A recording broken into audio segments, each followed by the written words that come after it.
whom are all things and through whom we exist. Here, Paul has taken all of the key terms of the Septuagint's rendering of the Shema, Deuteronomy 4:6, or rather 6:4, and he has recast them both to the Father and Son.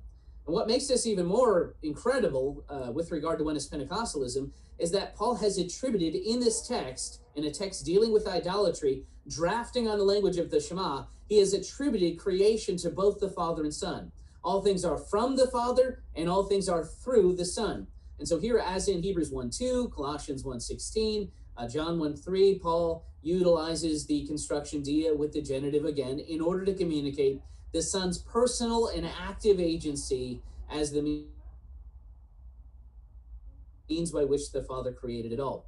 And so while Paul affirms monotheism, obviously, he has located both the Father and Son in the Shema, applying Kyrios, which is the Septuagintal rendering of Yahweh, to the Son. And so we need to note that both God in 1 Corinthians 8:6 and Lord are titles of deity, as Paul is recasting the Shema in a Christological framework within a context dealing with idolatry after having already quoted from Deuteronomy.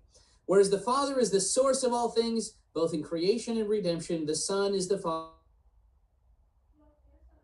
Father's intermediary, the one through whom all things, both in creation and redemption, flow. And thus, according to the Apostle Paul, the Son pre-existed his human birth and is in fact the God of Israel. Next, I'd like to turn your attention to Philippians chapter 2, beginning at verses, we'll begin at verse 5. Have this mind among yourselves, which is yours in Christ Jesus, who, though he was in the form of God, did not count equality with God a thing to be grasped, but emptied himself by taking the form of a servant, being born in the likeness of men. And being found in human form, he humbled himself by becoming obedient to the point of death, even death upon a cross. In this passage, Paul describes the Son of God as being in the form of God, using huparkon, the present active participial verb of being. The phrase form of God requires that the Son possess the very nature of God, as the phrase morphe. Morphe is typically used of an external, something that is external and discernible by the normal senses, but God obviously is not perceptible by normal human senses. And further, morphe is used in the phrase form of a slave, which connotes not an ontology, but a function,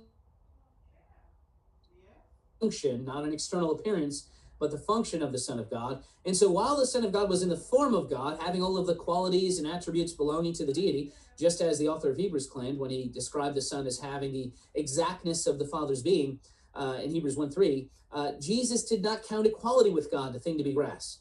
Now keep in mind here the context of this statement. Paul earlier in chapter 2 told the Philippian Christians, count others more significant than yourselves. Look not only to your own interests, but also to the interests of others. Paul's point is that although the Son had equality with God, he chose not to cleave onto it at all costs, but was willing to empty himself. There's an implicit comparison here between Adam, who sinned in order to achieve equality with God, as with the knowledge of good and evil when he ate of the tree, and the Son, who had equality with God, but doesn't cleave onto it, and instead empties himself. And subsequently, to suppose, as Oneness Pentecostals do, that it was humble for the human Christ not to cleave to equality with God, that's simply a non sequitur. The question is, how did the Son empty himself? Paul tells us in verse 7, using two adverbial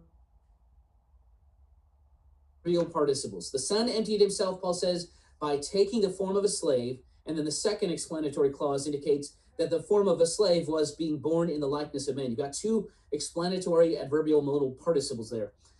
There's a clear temporal order, in other words, to what Paul has said in Philippians 2:6-8.